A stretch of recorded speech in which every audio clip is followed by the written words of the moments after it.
राम जय राम जय जय राम। श्री राम जय राम जय जय राम। श्री राम जय राम जय जय राम। गंगा तुलसी गंगा तुलसी साले श्री राम जय राम जय जय राम। श्री राम जय राम जय जय राम। हरे राम राम राम हरे हरे। हरे कृष्णा कृष्ण कृष्ण हरे हरे। हरे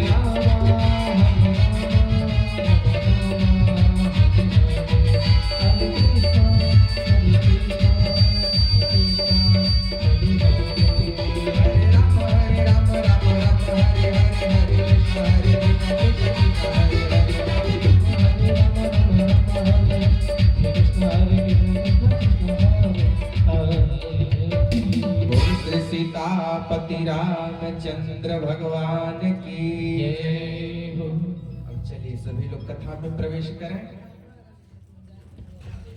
कल की कथा में कौन कौन आया था? कल शिव पार्वती विवाह की कथा में कौन कौन आया था? सब लोग आए थे। चलिए बहुत बोल राघव सरकार की जय। तो कल की कथा में बड़ा सुंदर शिव पार्वती का विवाह हुआ और शिव पार्वती का जब विवाह हो गया तो हर गिर जाकर भयहु विवाहु और सकल लोक भरी रहा उछाऊ। तब जन्मे उसट बदन कुमारा और कथा प्रसिद्ध सकल संसार। शिव पार्वती का सुंदर विवाह होने के बाद दोनों सनातन दंपति कैलाश पर्वत की ओर गए। गिरिजा मैया के साथ शिव जी ने भी विहार करके कार्तिकीय भगवान को जन्म दिया और कार्तिकीय जी ने तारकासुर नामक राक्षस का वध करके देवताओं को भय से मुक्त किया। बोले शंकर भगवान की जय। अब आगे कथा आती है ध्रुव जी महाराज के वंश की। जब ध्रुव जी ध्रुव लोक को चले गए तो ध्रुव जी के पुत्र का नाम था वत्सर, भ्रमी पुत्र वत्सर। तो ध्रुव जी ने अपने भ्रमी पुत्र वत्सर को राज्य सिंहासन पर बैठाया और राज्य सिंहासन पर बैठाने के बाद ध्रुव जी भगवान विष्णु के लोक चले गए। ध्रुव जी के वंश में अंग नाम के राजा हुए। अंग बड़े धर्मात्मा राजा थे। अंग के पुत्र का नाम था राजा वेन। ये वेन इतने दुष्ट थे कि कोई भी गांव में शहर में यज्ञ कर्मकांड इत्यादि होता था तो उनको जान से मरवा देते थे। राजा वेन कहता था सुनो, कोई भी भगवान विष्णु की पूजा नहीं करेगा, सब लोग मेरी पूजा करेंगे। और जानते हैं क्या दृष्टांत देता था राजा वेन? कोई पूछता भैया क्यों तुम्हारी कोई पूजा करे तो राजा वेन कहता था, भागवत जी में श्लोक है, विष्णुर्विरंचो गिरीशो इंद्रो वायुर्मयो रवि देहे भवन्ति नृपते सर्वदेवमयो नृपः। राजा वेन कहता था कि देखो, ब्रह्मा विष्णु गिरंचो गिरीशो, ये जो ब्रह्मा है, ये जो विष्णु है, ये जो देवराज इंद्र है, ये जो वायु है, ये जो सूर्य है, वो सारे के सारे देवता देहे भवन्ति नृपतो, एक राजा के शरीर में विराजमान होते हैं। इसीलिए तुम्हारे लिए राजा ही पूजनीय है, सारे देवताओं की पूजा मत करो। और वास्तव में उसका कथन सत्य भी था। देहे भवन्ति नृपते सर्वदेवमयो नृपः। एक बार राजा वेन राज सिंहासन पर बैठे हुए थे। संतों के ऊपर जब बड़ा अत्याचार हो गया तो संतों ने श्राप दे दिया कि हे राजा वेन जाओ तुम्हारा पतन हो जाए। तो राज सिंहासन पर ही राजा वेन की मृत्यु हो गई संतों के श्राप से। राजा वेन की जब मृत्यु हो गई तो संतों ने विचार किया कि ये ध्रुव जी का वंश है और ध्रुव जी के वंश की में पवित्र कुल कीर्ति मिटनी नहीं चाहिए, इसीलिए इनके कोई पुत्र तो है नहीं। तो अब मंत्रोच्चार किया। अब मंत्रोच्चार करते करते उनकी पैरों का मंथन किया गया। संतों ने राजा वेन के पैरों का मंथन किया तो एक काला कलूटा नाटा आदमी प्रकट हुआ। तो संतों ने कहा निषीदो भवति। निषीदो माने बैठ जाओ। निषीद माने क्या होता है? बैठ जाओ। तो उन्हीं को लोग निषाद बोलते हैं। ये राजा वेन के जंघा से निषाद की उत्पत्ति हुई है। ये वन में, तलहटियों में, जंगल में, शैल में, पर्वतों में अपना निवास स्थान इन निषादों ने बनाया। बोल शंकर भगवान की जय। अब उसके बाद से राजा वेन के दोनों भुजाओं का मंथन किया गया और जब दोनों भुजाओं का मंथन किया तो पृथुर नाम मेवा वरुंधति अर्चिर नाम वरारोहा। राजा वेन की भुजाओं का जब मंथन हुआ तो एक स्त्री और पुरुष का जोड़ा उत्पन्न हुआ।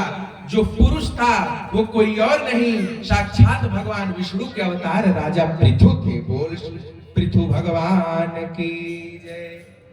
और जो उनके साथ एक कमल लोचना कन्या प्रकट हुई थी वो भगवान विष्णु से कभी न अलग रहने वाली, उनकी अर्धांगिनी, समान धर्म आचरण करने वाली अर्चिर नाम वरारोहा, अर्ची लक्ष्मी जी थी। बोल अर्ची मैया की जय।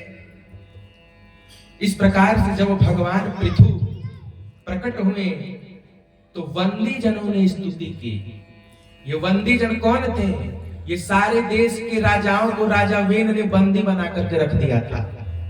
और जब भगवान पृथु प्रकट हुए तो सारे बंदी जनों को छुड़वा दिया और सारे बंदी जनों ने भगवान पृथु की स्तुति की। और भगवान पृथु ने पृथ्वी का दोहन करके सारे औषधियों को निकाला। ये जो आज औषधियां हम लोग खाते हैं ना, तमाम औषधियां होती हैं, कस्तूरी, केसर, हमें तो उतना औषधियों का नाम नहीं पता।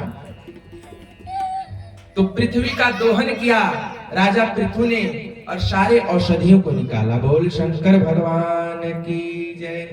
इस प्रकार पृथु जी ने पृथ्वी का दोहन करके सारे औषधियों को निकाला। और जब सारे औषधियां निकल गई तो पृथु जी ने विचार किया कि अब मैं अश्वमेध यज्ञ करूंगा। तो पृथ्वी जी ने 99 अश्वमेध यज्ञ कर लिए, एक यज्ञ बाकी था। क्या? पृथ्वी जी ने 99 अश्वमेध यज्ञ कर लिए, एक ही अश्वमेध यज्ञ बाकी था। अब राजा इंद्र ने विचार किया, देवराज इंद्र ने विचार किया कि यदि राजा पृथु ने 100 अश्वमेध यज्ञ कर लिए तो इनको कोई हरा नहीं सकता। इसीलिए अश्वमेध यज्ञ का घोड़ा देवराज इंद्र ने साधु का भेष बना करके चुरा लिया। और जब घोड़ा चुरा करके ले जा रहे थे तब अत्रि मुनि ने देखा और अत्रि मुनि ने महाराज पृथु के पुत्र विजिताश्व को भेजा, जाओ वो घोड़ा लेकर के आओ। भगवान पृथु के पुत्र विजिताश्व गए, रण में परास्त किया और वो घोड़ा लेकर के आए। बोल श्रीमद् भागवत भगवान की जय। श्री राधा रानी की जय। इस प्रकार से जब अश्वमेध यज्ञ का घोड़ा आ गया तब भगवान पृथु का 100वां अश्वमेध यज्ञ पूर्ण हुआ। 100वां अश्वमेध जब पूर्ण हुआ तो यज्ञशाला में यज्ञ नारायण भगवान प्रकट हो गए। और यज्ञशाला भगवान में जब यज्ञ नारायण भगवान प्रकट हुए तो उन्होंने कहा, हे राजा पृथु, आप मुझसे कोई वरदान मांग लीजिए। देखिए बड़ा सुंदर भाव है। भगवान ने कहा, हे राजा पृथु, आपने 100 अश्वमेध यज्ञ किया है, मैं बहुत प्रसन्न हूं। आप कहिए तो मैं आपको वैकुंठ का राजा बना दूं। बताइए आप क्या वरदान मांगते हैं। तो 100 अश्वमेध का एक ही वरदान मांगा पृथु जी ने। अरे पुनि प्रणवाऊ पृथुराज समाना, पुनि प्रणवाऊ पृथुराज समाना, पर अग सुनहि सहस दस काना, पर अग सुनहि सहस दस काना। भगवान ने कहा वरदान मांगो, तो पृथु जी ने कहा हे प्रभु आप मुझे इन दोनों कानों में 10,000 कानों के सुनने की बराबर शक्ति दे दीजिए। भगवान ने कहा अच्छा क्या सुनोगे? निंदा सुनने के लिए? बोले नहीं प्रभु, आप मुझे वरदान दीजिए कि मेरे इन दोनों कानों में 10,000 कानों की श्रवण शक्ति आ जाए, जिससे दुनिया के ब्रह्मांड के किसी कोने में यदि भगवान की चर्चा हो रही हो तो वो कथा मेरे कानों में पड़े। पुनि प्रणव पृथुराज समाना। ऐसे भगवान पृथु को बारंबार प्रणाम है। बोल शंकर भगवान की जय। कई लोग कहते हैं कि महाराज हम बहुत कथा सुने हैं, एक कथवा राम जी की कथा, शंकर जी की कथा, एक ही कथवा। तो जो भगवान की कथा से उब गया, रामचरित जे सुनत अघाही, रस विशेष जाना तिन नाई। जो कहता है कि हम भगवान का कथा बहुत सुने हैं, एकदम अघा गए हैं, तो गोस्वामी जी कहते हैं उसने अभी असली रस तो जाना ही नहीं। आप यह बताइए, आप रोज दाल चावल सब्जी रोटी खाती हैं कि नहीं खाती? और जब से आप जन्म ली, जन्म से ही, जन्म के कुछ समय बाद से ही आप दोनों टाइम रोटी दाल चावल यही तो खाती आई हैं। आपका कभी रोटी दाल चावल से मन उबा है? मन उब जाए तो 2 दिन मत खाइए, हाथ गोड़ टंटाइल चालू हो जाए। बोल शंकर भगवान की जय।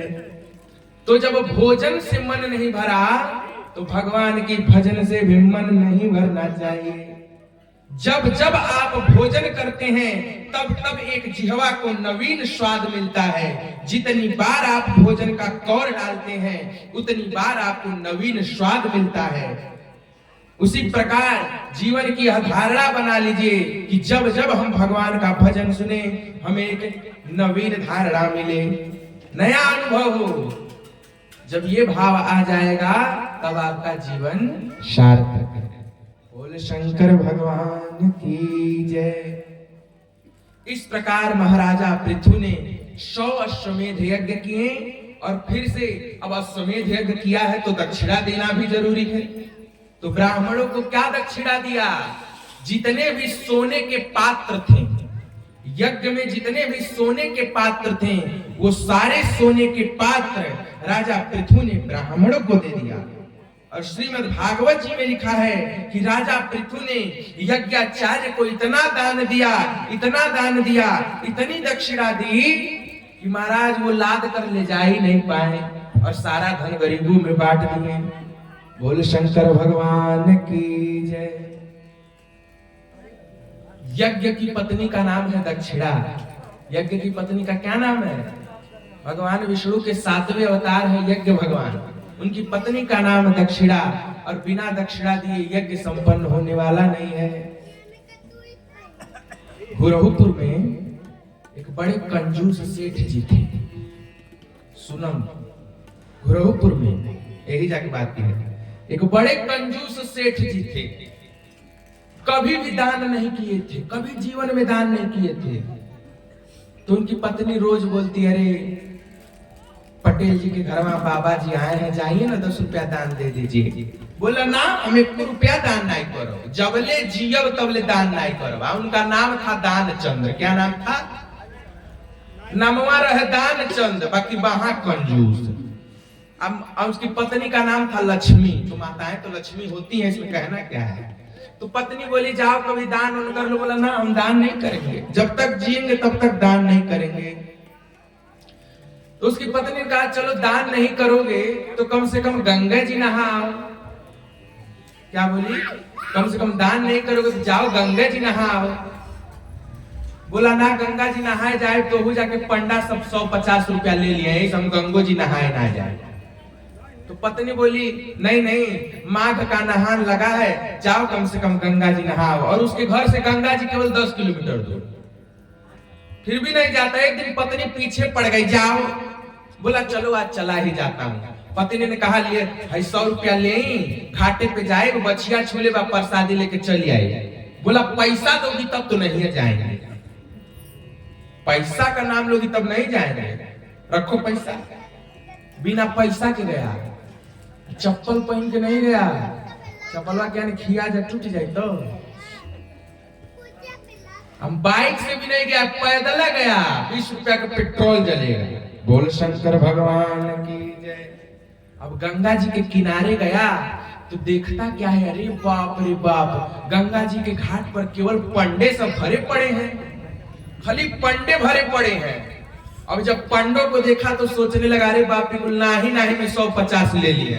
पंडा सबका यदि आप तख्ता यूज करते हैं तो भी सब 150 लेते हैं नहीं लेते हैं। तो उसने कहा बबेजा नाई नहाए। तो गंगा जी का तीर पकड़ते पकड़ते पकड़ते पकड़ते गया तो एक शमशान घाट मिला। शमशान घाट मिल गया। और जब शमशान घाट पे गया तो देखा वहां कोई पंडा था ही नहीं महाराज। बोला बस करे यही जाना है, क्योंकि यहाँ कोई पंडा, उसने कहा यही जाना है। चारों ओर देखा तो कहीं पंडा वंडा नहीं था। आज शमशान में शंकर जी रहते हैं। कौन रहता है? शयते शमशान इति शिव, जो शमशान में शयन करे उसी का नाम शिव है। शयते शमशान इति शिव। तो शमशान घाट पे गया नहाने, कपड़ा उपड़ा निकाला, फिर से चारों देख रहा है, इन्वेस्टिगेट कहीं कोई है तो नहीं। अब कपड़ा उपड़ा निकाल के गंगा जी में डुबकी लगा रहा है। तब तक शंकर जी ने सोचा है दंचनवा बड़ा कंजूस बा, हो है गंगा जी नहाए दान नहीं करी, रहा आज के फाइनल मैच खिलाई देते हैं। अब वो गंगा जी में डुबकी लगा रहा है, जय गंगा मैया, जय गंगा मैया, जय गंगा मैया। इतने में शंकर जी पंडा बन के बोले जय हो जजमान, जय हो जजमान, जय हो जजमान। अब सुना तो अरे बाप, पंडा कहां से आ गया। शंकर जी बोले देखो हम बड़े संतोषी हैं, हम साल भर में इकट्ठ जजमान पकड़े नहीं। अब हमारा साल भर के खर्चा बोल देला। कहला साल तनिक धर आ गई। बोलो हम साल भर के खर्चा नहीं दे, साल भर के खर्चा नहीं दे। तो बोला ठीक है, साल भर का खर्चा नहीं दे, कम से कम 6 महीने का खर्चा बुलवा दो। बोला ना 6 महीना के नहीं दे। कहा चलो एक ही महीने का ना, एक को ना, चलो भैया एक ही दिन का खर्चा दे दो। ना महाराज उतना पैसा नहीं लाल मिलता देव का। बोला चलो कोई बात नहीं, 100 रुपया दोगे ना, उतना नहीं, 50 रुपया उतना भी नहीं। अच्छा अपने मन से बता दो कितना दोगे। 1 रुपया उधार ले लीजिए। क्या बोला? 1 रुपया उधार है, संकल्प कर दीजिए। कैसो कैसो दिया भाई, तो बेचारा उधार दे दिया। और उसने सोचा कि इस पंडे को हमारा घर थोड़ी ना पता है, जब घरे जाए बेहोश छुट्टी हो जाए या 1 रुपया हमारा बच जाए। अब 1 रुपया उधार संकल्प करा के चला गया अपने घर, निश्चिंत होके सो रहा था। अब शंकर जी तो शंकर जी पहुंच गए पंडा का भेष बना करके, जय हो जजमान, उसके द्वार पे जय हो जजमान, जय हो जजमान। अब उसकी पत्नी आई, बोली काहे को चिल्ला रहे हैं? बोले हमारा जजमान 1 रुपया उधार लिया है, जाओ पूछो हो गया है कि नहीं। पत्नी दौड़ी दौड़ी गई, कहा क्यों जी, किसी से 1 रुपया उधार संकल्प कराए हैं का? कहलो साईं दादा आ गई का? शंकर जी बोले हमारे इंटरनेशनल वीजा है। सेठ बोला जाओ कह दो उनका तबीयत बड़ा खराब है, नहा के आईना है, सर्दी बुखार, जब निम्मन हो जाए तो दी है। अब पत्नी गई, कही नहा के आए हैं गंगा जी, उनका तबीयत डिसबैलेंस हो गया है, अब जब ठीक हो जाएंगे तो देंगे आपको 1 रुपया। तो शंकर जी बोले, अरे बाप, हमारे जजमान का तबीयत खराब हो गया, अब जबले वो ठीक नहीं हो जाए तबले हम यही जा रोहब खाए। जबले ठीक नहीं हो जाए तबले हम यही जा रोहब खाए। अब दौड़ी दौड़ी गई, कहने लगी, अरे महाराज, वो तो जाए के नौवे नहीं लेता, कहता जबले निम्मन ना हो जाए तबले यही जा हम रोहब खाए। तो सेठवा बोला, अरे वो एजा 2 दिन रही तो 2 रुपया खाई रे, उससे बेसी के खा ले। अब सेठ ने बोला, ऐसा है, तुम जाके कह दो कि मर गए। क्या बोला? जाओ कह दो मर गए। बोले शंकर भगवान की जय। पत्नी बोली, अरे आप जिंदा है, मैं आपको जीते जी मार दूं। बोली, जाती हो कि नहीं? ठीक है, जा रही हूं। अब बाल ओल खोल ली। अब बाल ओल खोलने के बाद छाती पीटती हुई जा रही है। अरे हमारा रजऊ हो, रजऊ मर गई न हो दादा। रोते रोते गए। शंकर जी पूछे, का हुआ? बोली, अरे बाप रे बाप, तबीयत खराब रहल, हक दे परनवा निकोरी गइल है। अब शंकर जी बोले, अरे राम, हमारे जजमान जी मर गए। अब तो जब हम अपने जजमान के फूक ताप नहीं ले तबले हमें जैसे जाएंगे। जब तक हम जजमान जी को फूक ताप नहीं लेंगे तब तक हम यहां से नहीं जाएंगे। अब लगे शंकर जी गांव में जनाने, अरे सेठ जी मर गए, सेठ जी मर गए, सेठ जी मर गए। गांव भर रोता, टिकठी बन के तैयार। और सेठ जी सांस रोक के पड़े हैं। सेठ जी को नहवाया गया, धुलाया गया, कफन पहनाया गया, लेकिन सेठ जी आंख नहीं खोल रहे। इतने कंजूस, इतना कंजूस सेठ। कफन ओपन पहना दिया गया, टिकठी पे लेटा दिया गया, लेकिन फिर भी वो आंख नहीं खोल रहे हैं।